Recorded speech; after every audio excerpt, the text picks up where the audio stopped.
man, is like this, man. You're like a butterfly flapping his wings deep down in the forest, man. It's gonna cause a tree fall like 5,000 miles away, man. There ain't nobody seeing nobody. Man, see, like, you don't even know, man.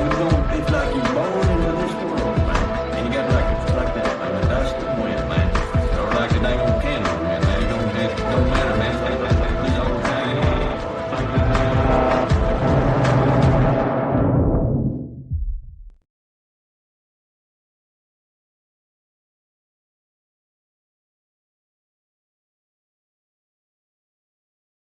You did. What about me?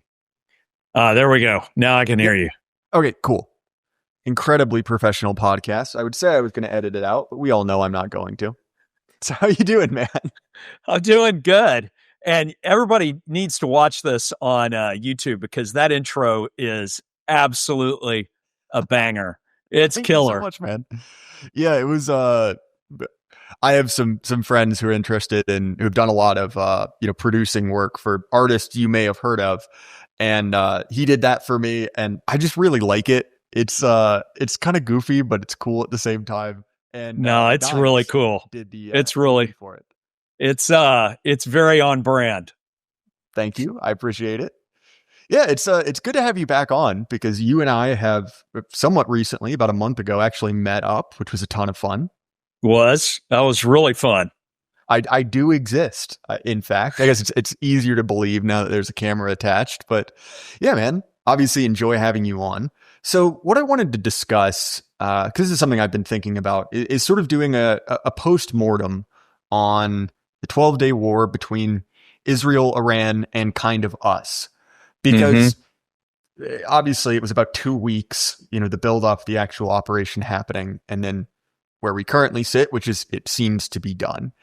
And at first, I think both of us were very despondent, right? It seemed like this was going to turn into a very real commitment. Thankfully, that didn't happen.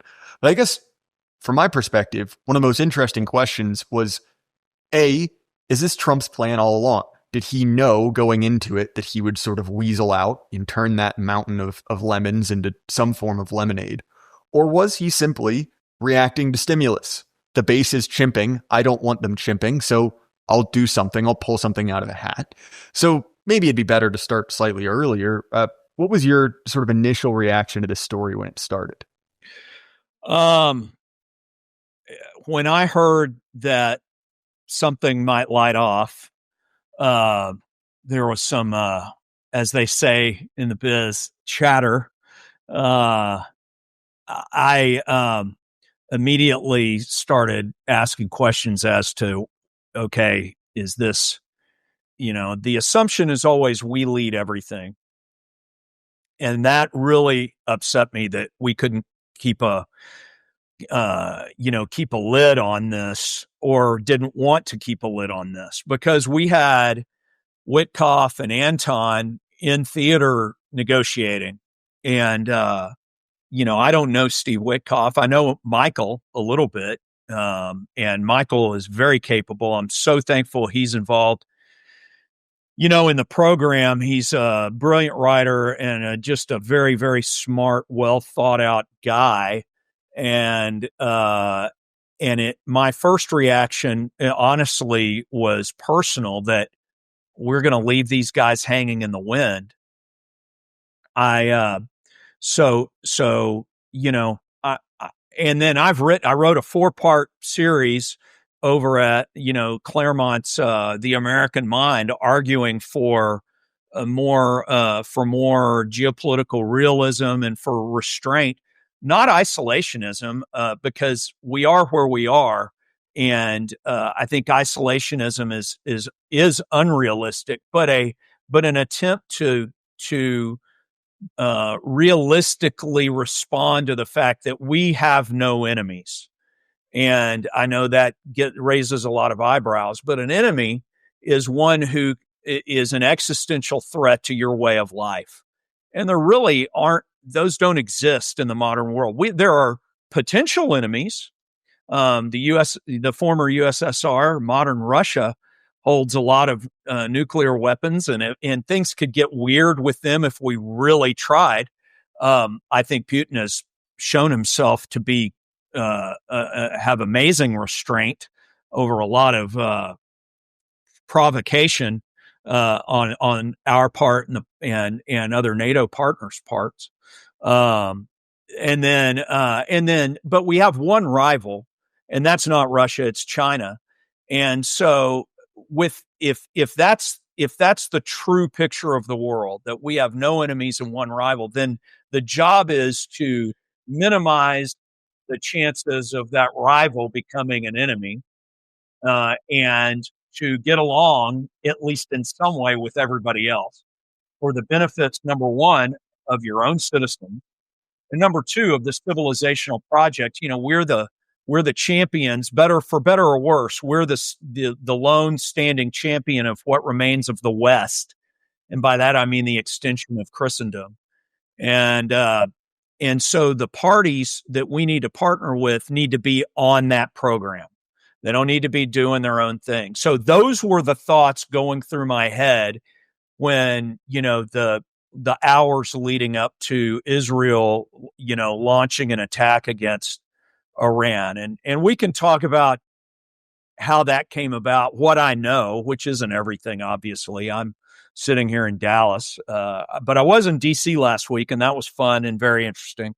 But I don't know which way you want to take this, but we can talk lead up or what I know. The reason I want to talk about the lead up is there was a thought in the back of my mind, going back really all the way to kind of the heat of the 2024 election, which is sort of as a result of the fact that Trump had more institutional support this time around than in previous elections.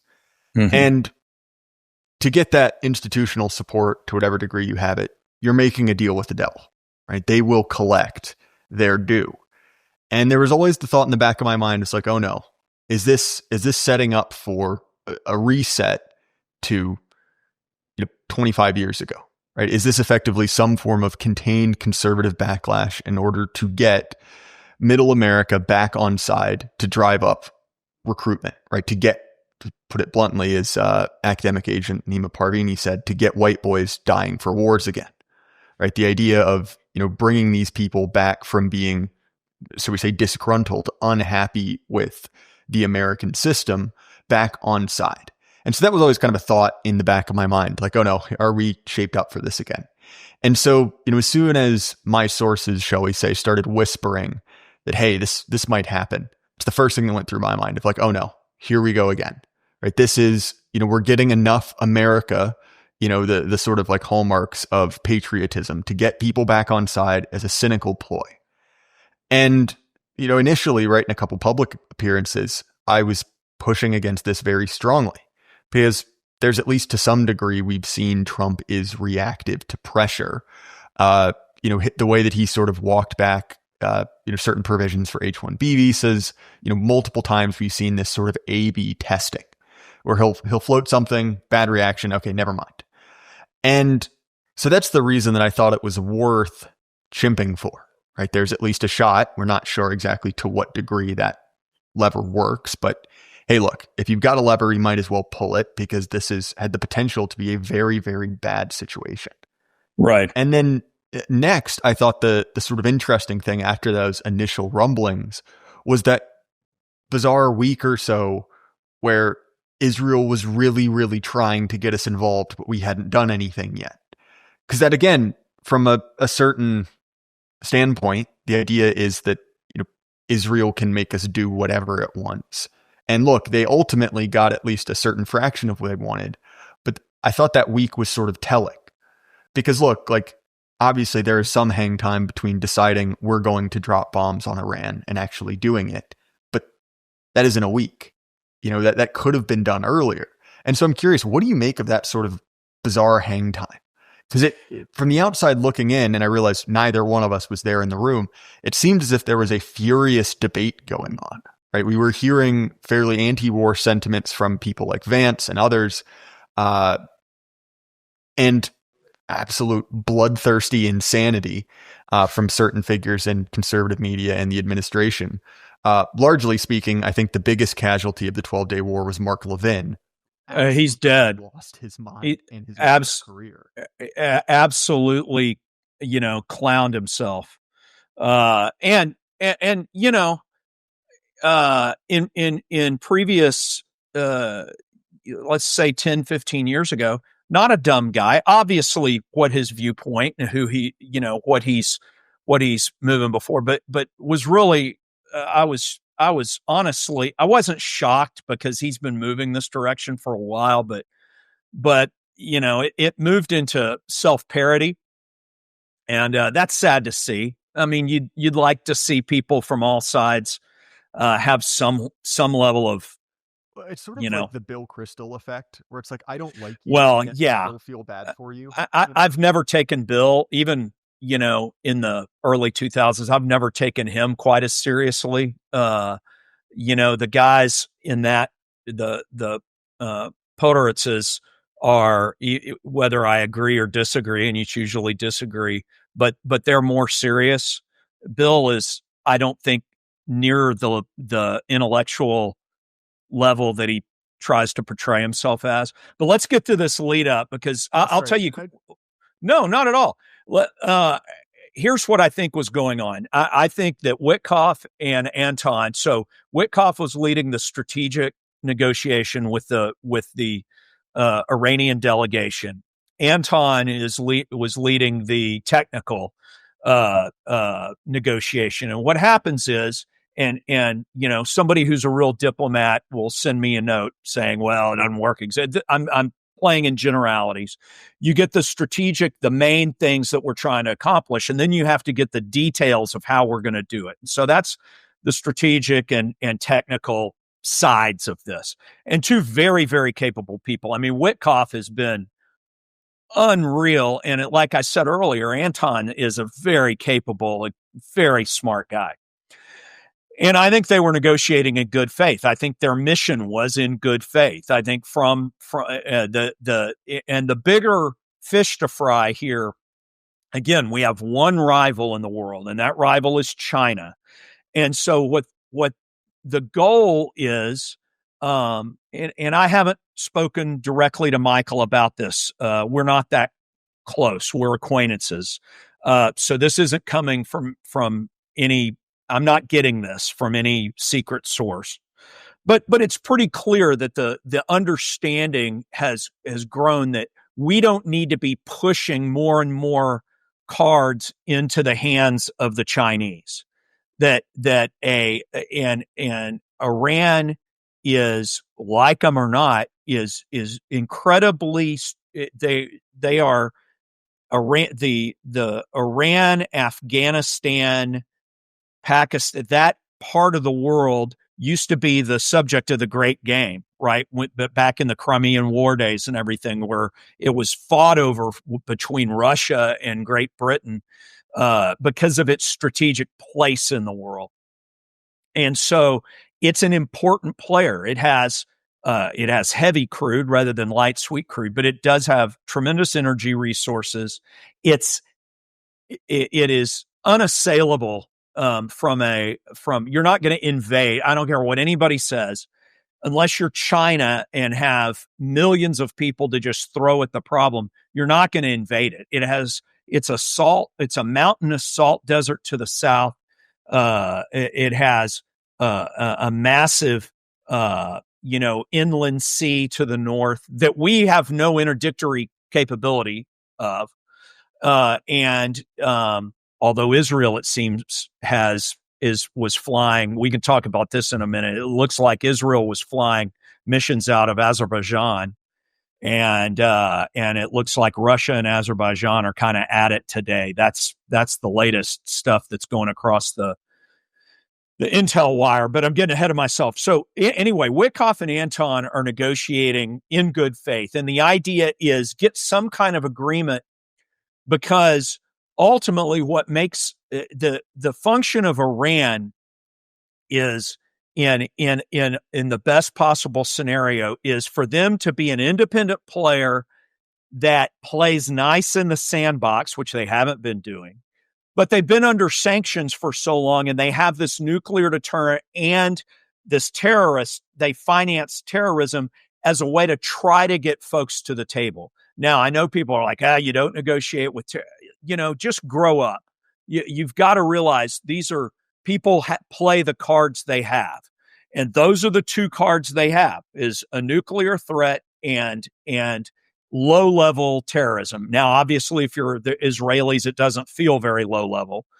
I get that. I am fully sympathetic to that. I don't, and I say that with no irony. But in the best possible scenario, the Iranians are an independent group that is not aligned with China, that is not aligned with Russia, that is independent as a balance to Turkey, because Turkey is the big player in the area, not Israel. Israel's 7 to 10 million, depending on who you trust, 7 to 10 million people, not a huge, they have a pretty good size ability to grow foodstuffs, but that just makes them a target for Egypt if Egypt goes south, because Egypt can't feed themselves. They have a massive population and the inability to do anything about it. We push them there out with all the aid we've given them. Remember, the number 1 and 2 recipients of foreign aid for the United States are Israel. Everybody knows that, but Egypt's number 2. But Turkey is a massive issue, and they're a NATO partner, so we can't go directly against them. We just can't. That's unless you want to blow up NATO. And I know all of us on the right wing say, well, great, let's blow up NATO. But y'all, that has so much geopolitical momentum behind it that you have to deal in the world of the real. And if you want to push towards a lessening of NATO, you have to do exactly what the president is doing right now, which is pushing the NATO members to military self-sufficiency, getting towards this 3.5 to 5.5% GDP number of military spending. And so he's doing everything right.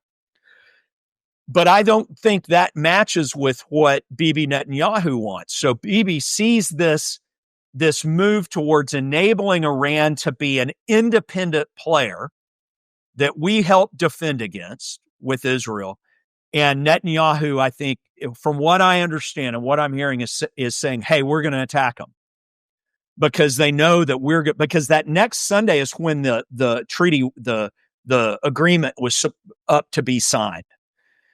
And so I think Bibi forces the hand, and I think they go ahead and attack. They use, obviously, from some of the pictures that have came out, they use the Ginsu missile that we gave them, I think, but depending on which source you want to listen to, between 60 and 90 of those special Hellfire missiles, anti-personnel with the non-explosive, but have the steel. I'd love to know what. Blades, right? Yeah, the blades that come out and basically know how to kill one person on that path without blowing up an entire building or whatever.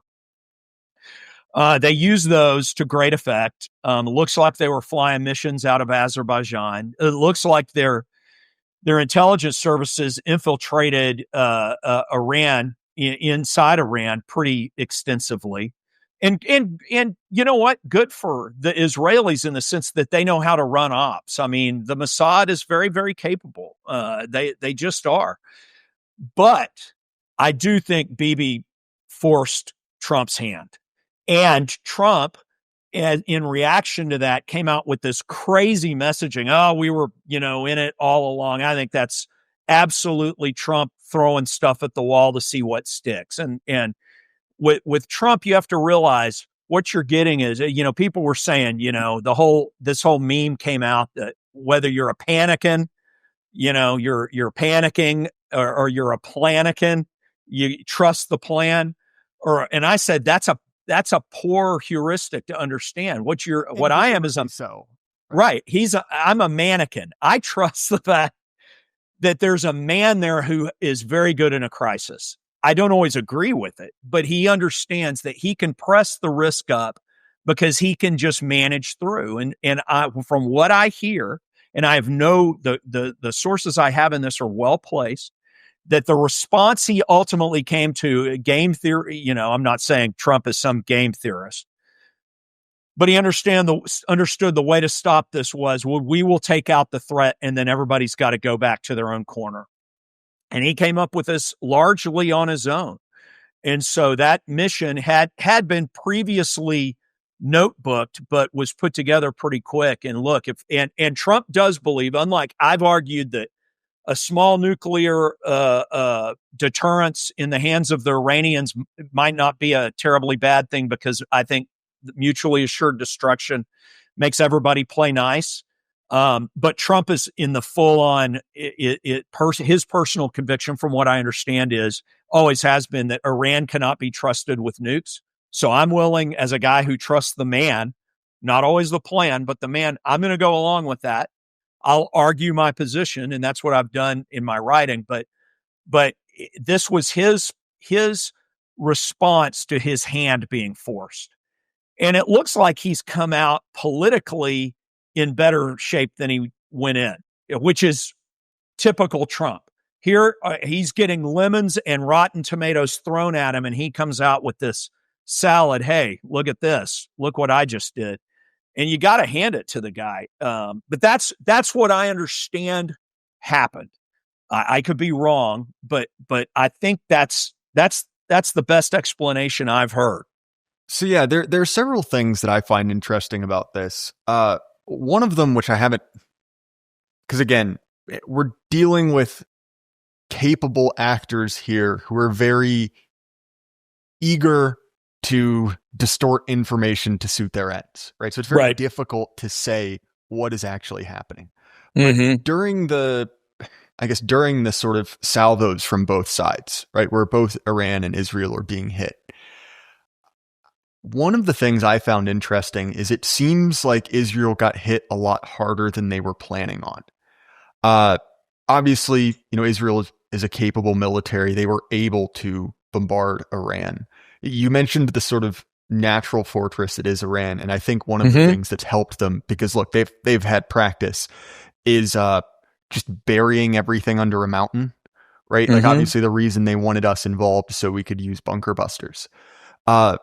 Once the sort of embargo lifted and we were able to get firsthand accounts from Iran, which again, of course, who knows, right? But one of the other interesting things is it seems as if the recent attacks increased support for the government, that effectively the political formula for the Iranian regime is, we protect you guys from the great Satan and the little Satan.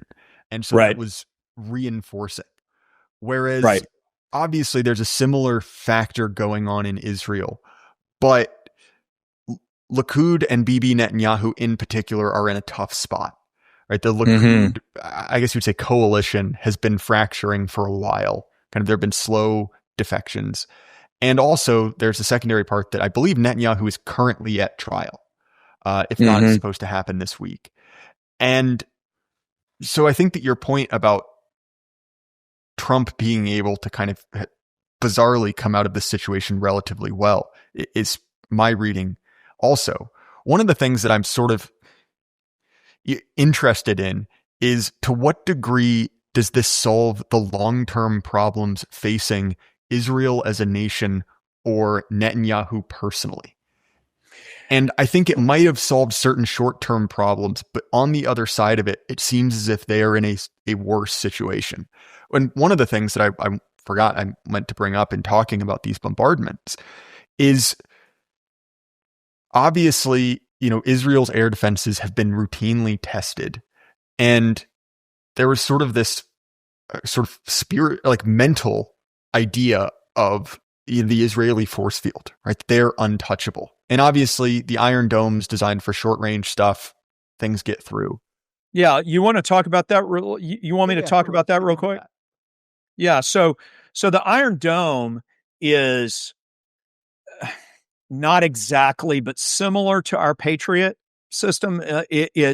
But imagine a smaller, lighter Patriot with more volume. So it's really designed to intercept in theater unguided missiles. So the Right, kind like of the stuff rockets that that would they shoot from Gaza and occasionally from Lebanon, and those are kind of like a unsophisticated HIMARS. So if you've watched, if I don't know how into militaria your listeners are, but the unguided rockets are not considered ballistic. But they're just powered and then they go, but they're generally pointed in a general direction, and they can, the kind of stuff that's shot by Hamas and Hezbollah is unguided. There's no GPS guiding. There's no inertial nav system, any of that kind of thing.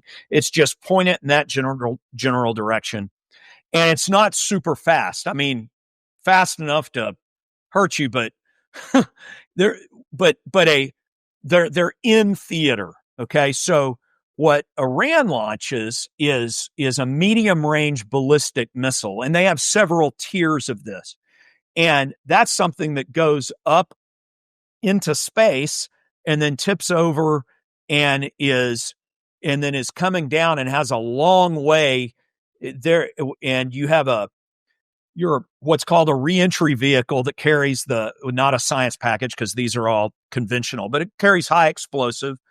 I think the biggest can carry as much as maybe 1,500 to 2,000 pounds of high explosive, which is a decent amount, but nothing like a nuclear missile, which carries, megatons of TNT. Well, it could. Our W-88 is between 700 and 900 kilotons, but in theory, you could put up to 2 or 3 megatons on a warhead if you had a larger warhead.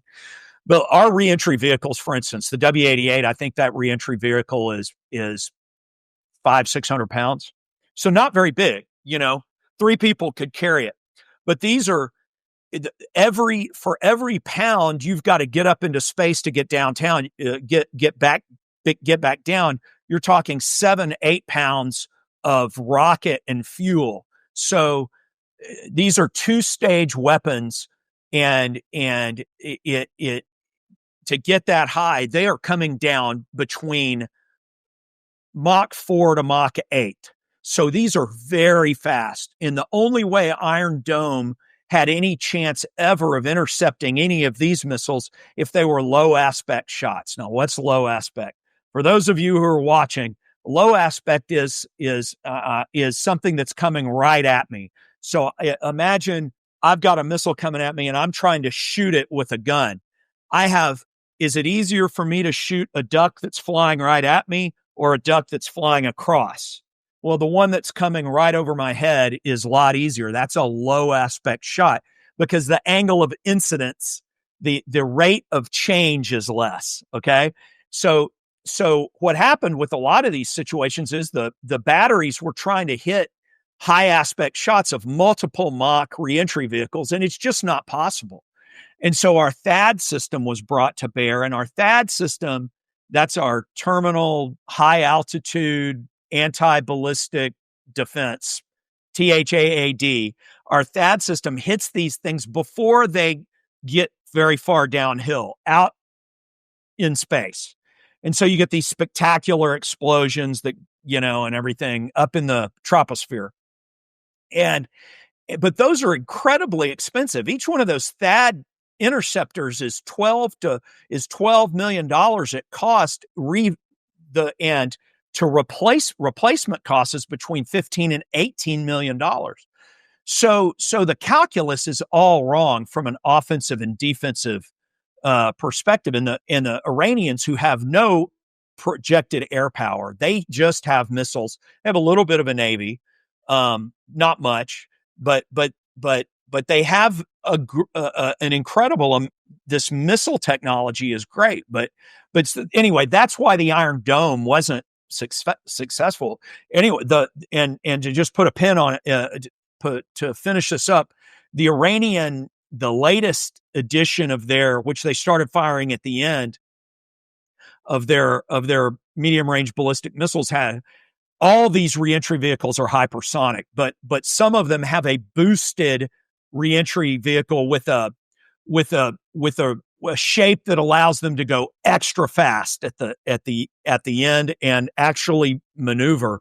And you saw some of those being pictured where it almost looks like a laser beam is hitting the ground.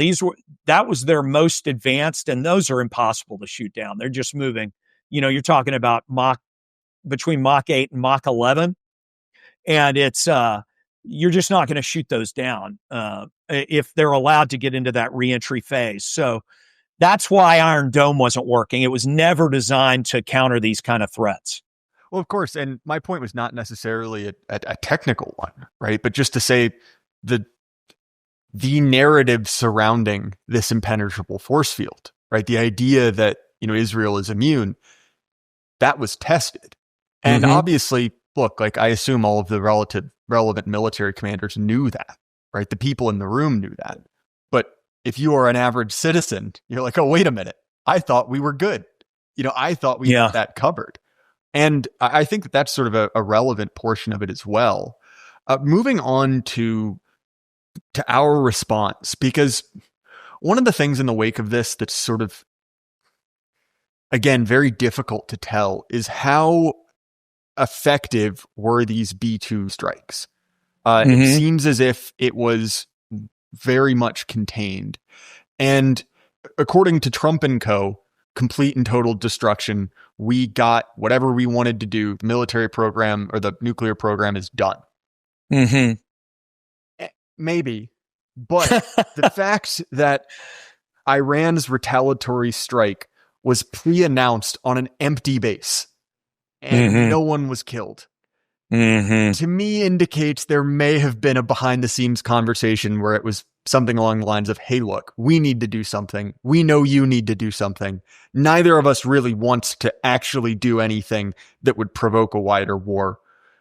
So they kind of called their shots, basically. And so, look, I get it. Bunker busters don't leave, obviously it's a hole in the ground, right? It doesn't leave a huge crater. It's the purpose of the munition. But I've been somewhat skeptical that, this was a super effective raid with a lot of destruction, just because the reaction from Iran doesn't necessarily indicate that to me. And it's also sort of clouded by the fact that it seems as if mainstream media is running with the narrative that this raids didn't work as a way to attack Donald Trump. And so I'm curious, what do you make of the actual success of the ominously named Operation Midnight Hammer? Well, as a guy who at one point thought he was going to fly F-16s and then Clinton got elected and I got moved to C-130. Not that there's anything wrong with C-130, great airplane. Then I dropped out. I'm very impressed with the operational side of what happened. This was a very well-run mission, just from a technical standpoint. Forget the politics of it for a second.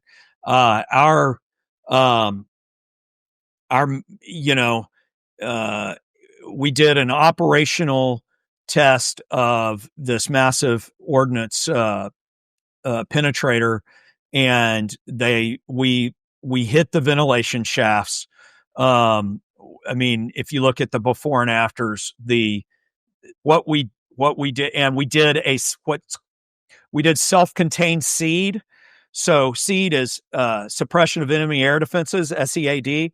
And instead of normally in the old, what you do is you run SEAD operations 2 or 3 nights in order to make everything light up, and then you destroy those. We just did this all as part of one package.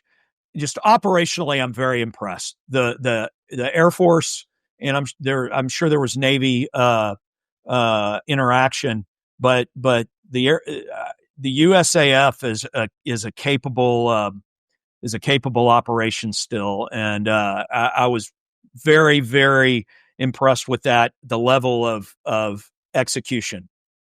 Now, what damage did they actually do? Well, there are some because these are they hit ventilation shafts. So the idea is that you get as little resistance as possible, because these things can go through about 30 feet of concrete, supposedly. And if you minimize the amount of concrete and going down, then hopefully you get something down into the heart, and all you're trying to do is disrupt. Bombs are disruption weapons. And I'll say this, for as many as were dropped at this size, so there was disruption. And do I think that this was utterly destructive to their entire program? No, I don't. But I do think it was very disruptive. And the message is, look, we can stop you. We can really make things painful if we need to, because Iran has they have no operational air force, basically. I mean, the Israelis did take all that out. Again, I think this whole thing was absolutely poorly conceived from a geopolitical standpoint. I think Israel is not doing itself any favors from world opinion. Not that matters to them under Netanyahu, but all that to be said, what was left of the Iranian Air Force was pretty well wiped out. So, but they do have air defenses, and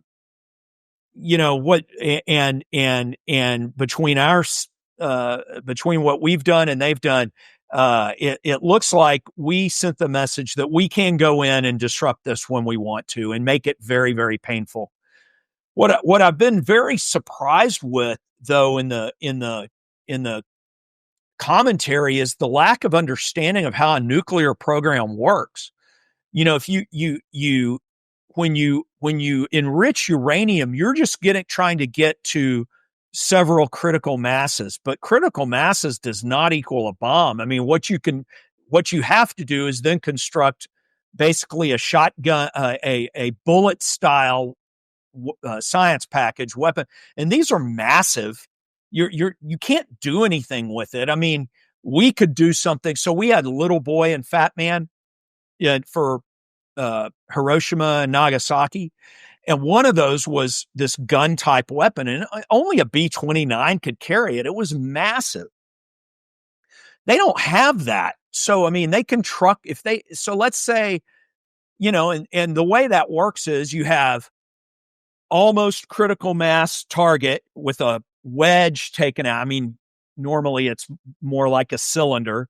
And then you have a bullet that would make this greater than critical mass. And you have a barrel, and you have TNT, dynamite, whatever, that launches this uranium bullet into this uranium thing, and put together, it's greater than critical mass. And you have some kind of crude, what's called a tamper around it, normally beryllium. If you were really sophisticated, you'd have uranium, anyway, that keeps the reaction in until it goes supercritical and explodes. But these are very big, crude devices. So you've got to do that before you can do anything else. And the next stage is let's do what's called an implosion device. And you have a critical mass that is in the form of a globe that we want to collapse into a supercritical mass very suddenly from all sides. And that's the Nagasaki weapon, which was immense. Everybody's gone and seen Oppenheimer, and you saw, they had that up on top of the tower and this massive thing. But that's a very, very expensive and complicated to get all that timing right. Because all those explosives have to be to the millisecond exactly the same in order to collapse this thing. And that's massive. And so you have to climb this ladder of nuclear sophistication, and at the same time trying to build another reactor using all this uranium in order to make plutonium, because until you get to plutonium, can you get a small enough device to stick on top of a missile? So these guys who are saying, they're weeks away from a device they can stick it. No, they're not. That's it. It's just people don't know what they're talking about. We have spent only, the North Koreans came about their technology with help of the Chinese and the Russians and the French and the Israelis and us and the Brits have nuclear weapons after spending an enormous amount of money, and then us sharing all their, I mean, the Israelis didn't come up with it on their own. That was the French. And that was all during the whole JFK and assassination, USS Liberty, whatever the 60s were as far as foreign policy and everything. This is a difficult ladder to climb. And what Trump sent the message of, and again, I'm not saying it was super successful, it was utterly destroyed, but the idea of, look, we know where you're doing these experiments. We know where you're trying to climb this ladder, and we can stop that at any stage. And it's just very complicated. What I see happening with Iran is not that they go and develop some super sophisticated weapon that they can stick on a missile on their own. I think eventually, if this game keeps being played, that they get on a boat on the Caspian that we have no interdictory capability, China or Russia, can give them the technology, and we can do nothing about that. We try to play a good intelligence game, try to have good relationships with Georgia and Azerbaijan and the nations that are there on the Caspian. But eventually, if they want one bad enough, and we don't come to some agreement to get along and remove these sanctions, they're gonna get a weapon. All right. So, that's my opinion on all this. I think I'm going to title this show "Ron Teaches You How to Build a Bomb," just based off that segment. But seriousness, sorry, it's but in all seriousness, that is sort of an interesting point, right? Like, to what degree? Because obviously, you don't want everyone having a nuke, right? That's a bad and dangerous thing. But at the same time, it's incredibly difficult and expensive technology to do. But okay, we've kept the cat in the bag for 80 years. How much longer can we play that game? Because ultimately, right, that's a losing defensive battle, especially when we have sort of set up a set of incentives that if you are a tin pot dictator, you really want a nuke. Because let's be honest, the reason the Kim family is still in power is they're kind of crazy and they have a nuke. And exactly. No, that's exactly right. But there's always that but, right? They might do it. And if you look at, any number of dictators that got taken out in the Arab Spring, they didn't have that protection. And if you are the mullahs, again, like we said with, Israel, from their perspective, you could understand certain actions. If I were, the supreme leader of Iran, I'd be pushing hard for that too. Because you've seen as again, not enemy, right, in a Schmittian sense, but as a very much not a friend of America, you're aware of how you play that game for longer, right? How you avoid being dragged out in the street. And I guess to sort of put a coda on this, I was remarkably pleased by how this turned out. Not because, I got exactly what I wanted out of it, but I think if there were a different administration in charge, we would be much more involved with Iran than we are now. And maybe I'm just a little gun shy because I grew up in the mid 2000s during the whole peak of that. But I'll put it this way. The neocons are upset, so I am happy. Yeah. Well, and I apologize, there's construction going on. So if there's bleed of, an incessant jackhammer, that's not your, the problem. The fault is not with your speakers. I think the way you deal with this, and this makes, the way you game this out is you realize, again, to put first full circle on this, is you realize you have no enemies. You have one rival, and you try to get along with everybody. And that's not being a peacenik. I am as far from Bonhoeffer as possible. I'm not that's not my point of view. My point of view, though, is that there's no reason to go looking for a fight when it doesn't benefit your citizens. The only fight I can see that makes sense for us to be in right now, true fight, is on the southern border. And even then, I think that gets fixed pretty quick without actually throwing lead anywhere. Although it would be, I mean, look, I'm going to say something that might get me in trouble. But okay, send your cards and letters. 100%. We have, over the course of the last 80 years, developed the biggest stick the world has ever seen.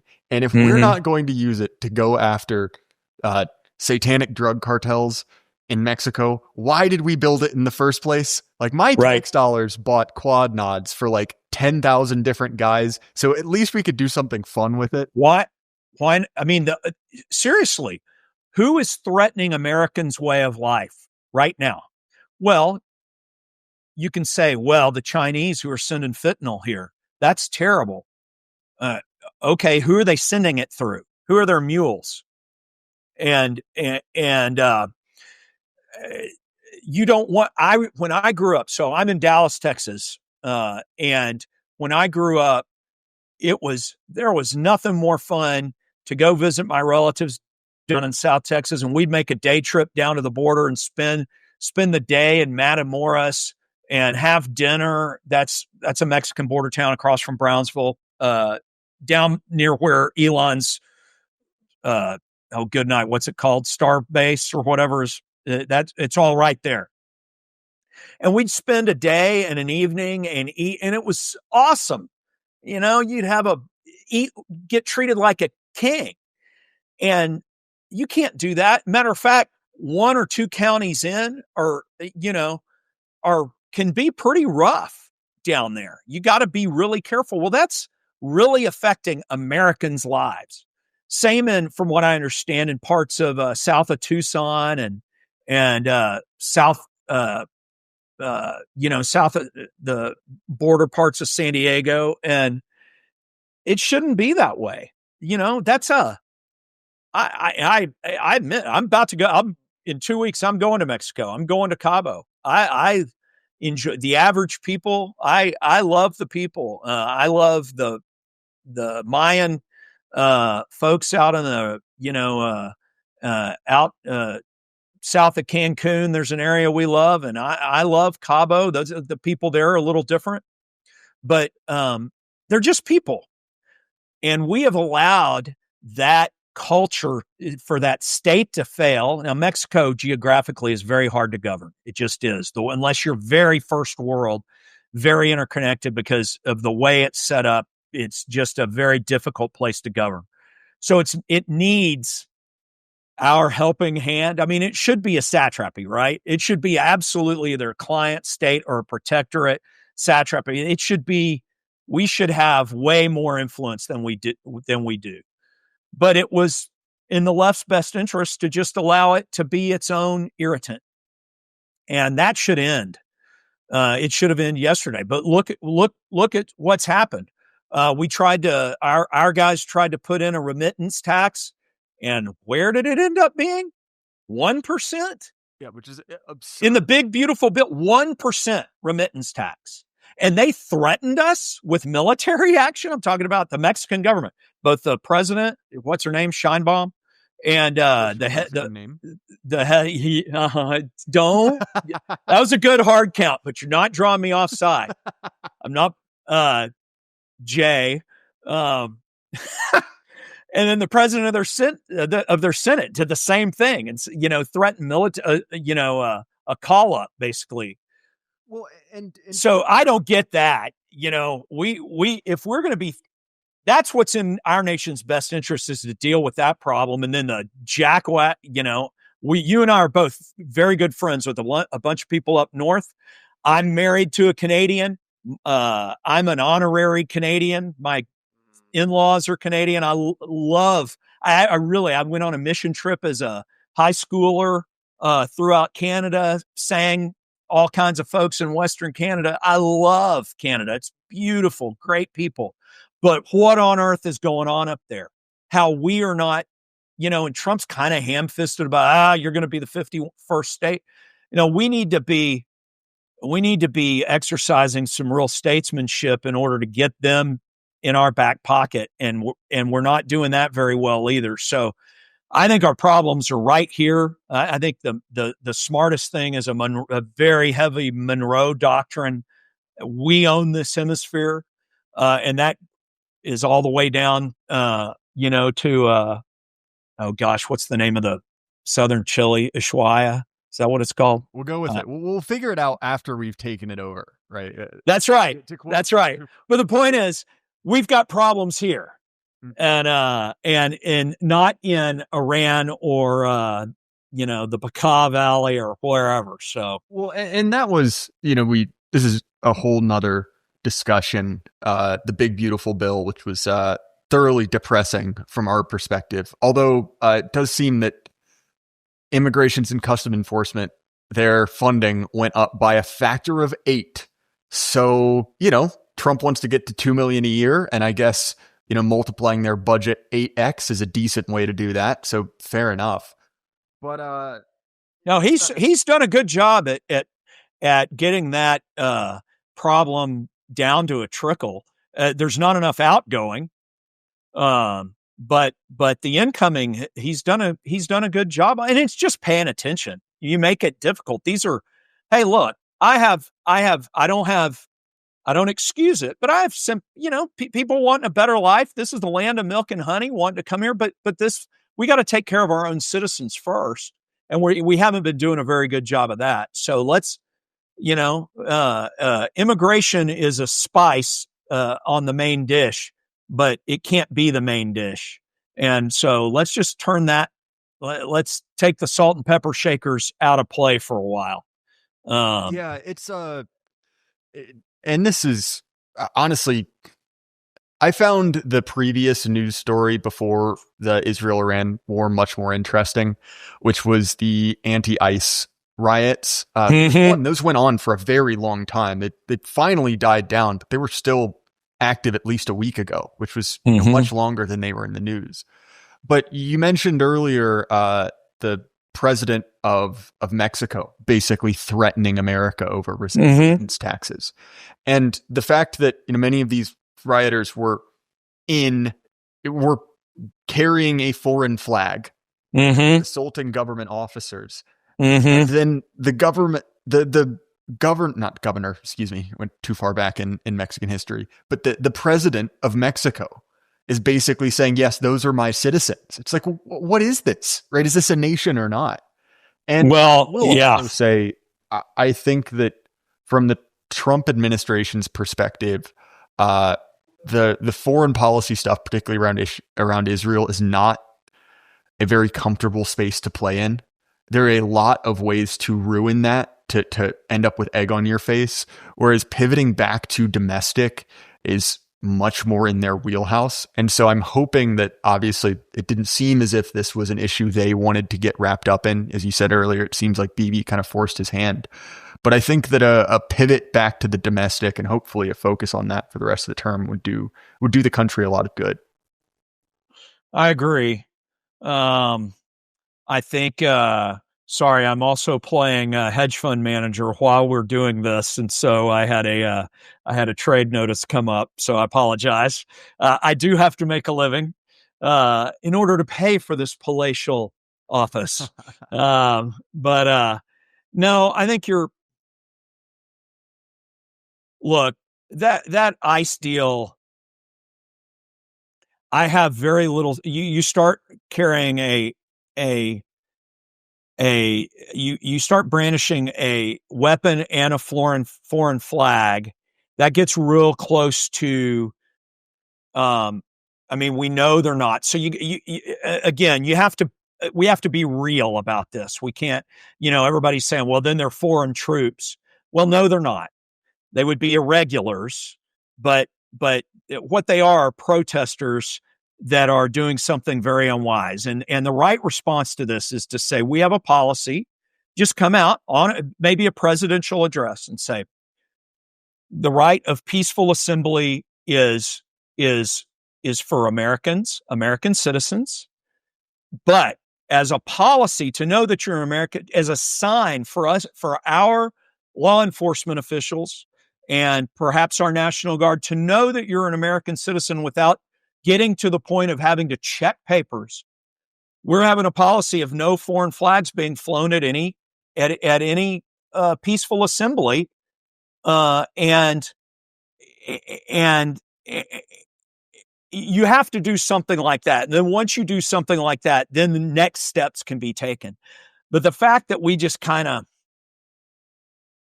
sent in our National Guard, it didn't seem like they were very well prepared, and that gave Gavin Newsom a little stick to poke the right with. And then we were just kind of peacekeepers. We should have had they should have had UN helmets on. I know that's unsatisfying, but the response, I know it's something that they just don't want to deal with, because all it takes is one, attractive 20-something-year-old Hispanic woman whose head was taken off by a 5.56 round and not taken off, but a hole put through it. And then suddenly you're dealing with a whole other set of problems. So how you and I would, in our gut, want to deal with this, and how in real life you have to deal with it, are just two different things.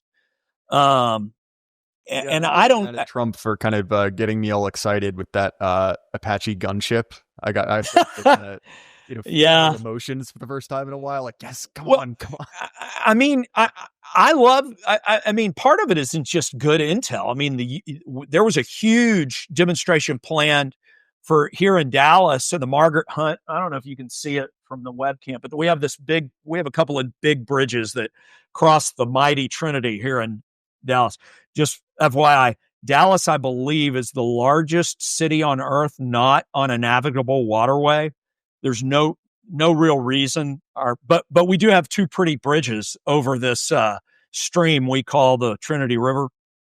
Anyway, on one of those bridges, there was this big demonstration planned, and we have like every other big city, we have a Democrat city government, but they, got to give it to the mayor and the city manager and the police chief. They put that out like that. We will not have that, because it's not good for business. And it just isn't. And so you've, good intel and realizing, look, this stuff, and you just have a presence and don't allow it to foment. Come on, the California government, LA County, the city of LA, all those leaders want this stuff, right? I mean, this is good politics for them.